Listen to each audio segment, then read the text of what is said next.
Asyhadu an la ilaha illallah wahdahu la syarika lah wa asyhadu anna sayyidana Muhammadan abduhu wa rasuluh la nabiyya ba'da amma ba'd. Puji dan syukur marilah kita persembahkan kehadirat Allah, karena begitu banyak nikmat yang dianugerahkannya kepada kita. Di antaranya nikmat umur yang panjang, berjumpa kita dengan Ramadan yang agung, sehingga kita masih bisa melaksanakan amalia di dalamnya dengan satu harapan, semoga Allah Subhanahu wa Ta'ala menjadikan kita hamba-hambanya yang memiliki karakter la'allakum tattaqun. Salawat serta salam semoga senantiasa tercurahkan kepada baginda Rasulullah SAW beserta para keluarga, sahabat, dan ahli warisnya sekalian. Jamaah sekalian yang dirahmati Allah, dalam sebuah turnamen sepak bola ada 3 tahapan yang mesti dilewati oleh sebuah klub untuk mampu menjadi juara pada turnamen tersebut, yaitu babak pertama adalah babak penyisihan, babak kedua adalah babak semifinal, dan babak ketiga adalah babak final. Begitu juga kiranya dengan Ramadan. Ramadan itu menjadi 3 babak. Babak pertama adalah awal Ramadan, itu adalah 1 Ramadan sampai dengan 10 Ramadan. Itu adalah babak pertama, babak penyisihan. Banyak sekali dari kita yang antusias mengikuti turnamen Ramadan itu, sehingga biasanya kalau kita menyaksikan di setiap masjid, sepertinya masjid itu ketika awal-awal Ramadan itu semua full. Kenapa? Karena memang pada saat itu kita masih berada di babak penyisihan. Pada babak penyisihan ini Allah menjanjikan kepada kita bahwa kita akan diberikan berupa rahmat dari Allah. Rahmat itu adalah kasih sayangnya Allah. Allah berikan kepada kita ketika kita melewati babak penyisihan. Yang kedua adalah babak semifinal. Pada babak ini, yaitu pertengahan Ramadan, hari ke-11 sampai dengan hari ke-20. Disinilah mulai banyak orang, mulai banyak peserta yang berguguran satu demi satu. Padahal pada babak semifinal di bulan suci Ramadan, Allah menjanjikan kepada kita bahwa kita akan diberikan ampunan oleh Allah berupa maghfirahnya. Jamaah sekalian yang dirahmati Allah, selanjutnya kita memasuki babak yang terakhir, yaitu babak final. Pada babak ini tidak semua orang mampu melewatinya. Babak ini adalah babak penentuan kita akan menjadi pemenang atau kita menjadi tersingkir oleh karena kita tidak mampu menyelesaikan babak final itu. Babak final di bulan suci Ramadan, Allah memberikan kepada kita malam ke-21 sampai dengan malam ke-30. Itu adalah babak penentuan yang nantinya Allah memberikan jaminan kepada kita bahwa kita akan dibebaskan dari api neraka. Itqum minan nar. Jamaah sekalian yang dirahmati Allah, bagaimana dengan baginda Rasul? Apa yang dilakukan oleh baginda Rasul pada saat 10 malam terakhir di bulan suci Ramadan? Apa yang dilakukan oleh baginda Rasul pada saat babak final berlangsung? Dari Sayyidatina Aisyah radhiyallahu anha, sebagaimana hadis yang diriwayatkan oleh Bukhari Muslim, beliau pernah menyampaikan bahwa kana Nabi sallallahu alaihi wasallam idza dakhala al-ashru ahya al-lail. Adalah baginda Rasul ketika memasuki 10 malam terakhir di bulan suci Ramadan, ahya al-lail, beliau hidupkan malam itu. Dengan apa? Dengan memperbanyak amalia Ramadan. Aikaza ahlahu, Beliau bangunkan keluarganya. Wajadda wa sya'dal mi'thar. Bahkan dalam riwayat itu, Nabi itu adalah orang yang sangat tekun melaksanakan amalia Ramadan. Bahkan saking tekunnya beliau melaksanakan itu. Beliau siaga untuk tetap mengikat pinggang beliau agar dalam melaksanakan ibadah Ramadan tetap sigap dan siaga. Kaum muslimin jamaah sekalian yang dirahmati Allah, bagaimana dengan kita? 10 hari terakhir godaan terasa begitu sangat berat. Kita diperhadapkan dengan mempersiapkan segala sesuatu yang ada kaitannya dengan menyambut 1 Syawal, Lebaran. Ketika orang sedang sibuk melaksanakan amalia Ramadan, orang lain juga sibuk mempersiapkan menyambut datangnya Lebaran.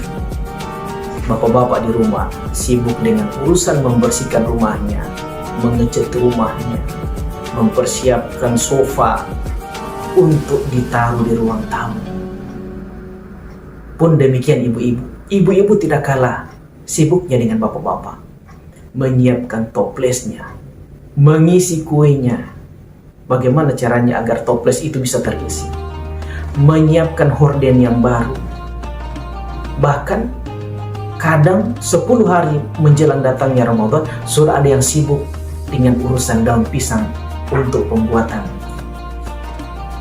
burasa dan sebagainya. Kaum muslimin yang berbahagia, Rasulullah itu adalah orang yang maksum. Beliau dijamin oleh Allah Subhanahu wa Ta'ala masuk ke dalam surganya Allah. Semua kesalahan-kesalahan beliau itu diampuni semua oleh Allah. Tetapi kaitannya dengan pelaksanaan ibadah, beliau adalah orang yang paling tekun melaksanakan ibadah. Dalam sebuah riwayat hadis yang diriwayatkan oleh Bukhari Muslim dari Sayyidatina Aisyah radhiyallahu anha, ketika beliau akan tidur, Sayyidatina Aisyah melihat baginda Rasul melaksanakan sholat. Tengah malam Sayyidatina Aisyah bangun, beliau masih menyaksikan Rasul masih tetap dalam keadaan sholat. Di penghujung malam, di waktu subuh, ketika beliau bangun hendak melaksanakan sholat subuh, beliau pun masih menyaksikan bahwa baginda Rasul masih melakukan hal yang sama, yakni tetap menjalankan sholat. Kemudian ditanya oleh Aisyah radhiyallahu anha, "Wahai baginda Rasul, lima tasna hadza? Kenapa engkau masih melakukan ini wahai Rasul? Wa qad ghafarallahu laka ma taqaddama min dhanbika wa ma ta'akhkhar." Bahkan sebenarnya Allah sudah mengampuni dosa-dosamu yang dahulu maupun yang akan datang. Tapi kenapa engkau masih melakukan ini? Maka apa jawab Rasul? "Afal uhibbu an akuna 'abdan syakura." Apakah tidak pantas bagi saya, kata Rasul, untuk menjadi seorang hamba yang pandai bersyukur? Rasulullah ada jaminan masuk surga. Kita hidup bahagia di dunia, belum ada jaminan dari Allah.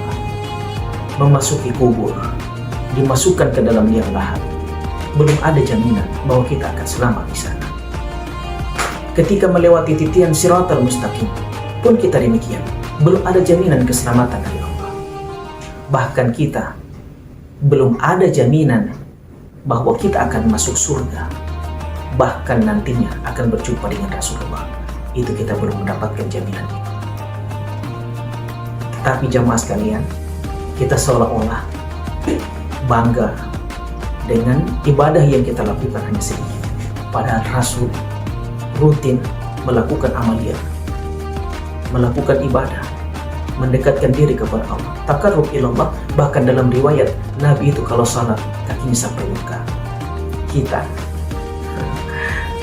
kaum muslimin jamaah sekalian yang dirahmati Allah, sebentar lagi Ramadan akan pergi meninggalkan kita. Pertanyaannya adalah, apa yang sudah kita perbuat selama Ramadan ini? Apakah penghujung Ramadan kali ini, kita mampu menjadi pemenangnya? Atau bahkan kita tersisih pada saat final berlangsung? Lebaran 1 Syawal itu pasti akan datang. Bahkan sudah di depan mata. Beberapa hari lagi kita akan berjumpa dengan Lebaran. Tetapi yang hadir pada saat Lebaran itu ada 2 predikat yang hadir pada saat itu. Yang pertama adalah mereka hadir dan merayakan Ramadan. Tetapi mereka hanya sebatas hadir dan merayakan Lebaran. Kenapa? Karena mereka tidak menggunakan kesempatan momentum di bulan suci Ramadan untuk memperbanyak ibadah Ramadan. Yang kedua, mereka yang mendapatkan predikat sebagai orang yang benar-benar mendapatkan fitrahnya, Idul Fitri. Mereka hadir, mereka merayakan, dan juga mereka mendapatkan predikat sebagai ibarat bayi yang baru dilahirkan dari rahim ibu. Mereka dalam keadaan suci. Siapa mereka? Mereka itu adalah mereka orang-orang yang menggunakan kesempatan Ramadan untuk menjaga puasanya, menjaga amaliyah Ramadannya, menjaga qiyam Ramadannya, menjaga bacaan Al-Qurannya, menjaga sedekahnya, menjaga hubungan silaturahmi antar sesama. Sehingga mereka itulah yang nantinya akan menjadi pemenang ketika Ramadan berakhir dan di 1 Syawal mereka akan terlahir seperti seorang bayi yang baru dilahirkan dari rahim ibunya, bersih tanpa memiliki noda dan dosa. Jamaah sekalian yang dirahmati Allah, mudah-mudahan Allah Subhanahu wa Ta'ala menjadikan kita sebagai pemenang dalam Liga Ramadan kali ini, menjadikan kita sebagai orang-orang yang mendapatkan predikat muttaqin, dan nantinya insya Allah kita akan diberikan ganjaran oleh Allah berupa Idul Fitri, dilahirkan kita oleh Allah pada 1 Syawal sebagai orang-orang yang tidak memiliki noda dan dosa. Jamaah sekalian, sampai di sini saja mimbar Ramadan yang dapat saya sampaikan. Mudah-mudahan bermanfaat bagi saya dan juga bermanfaat untuk jamaah sekalian. Saya akhiri.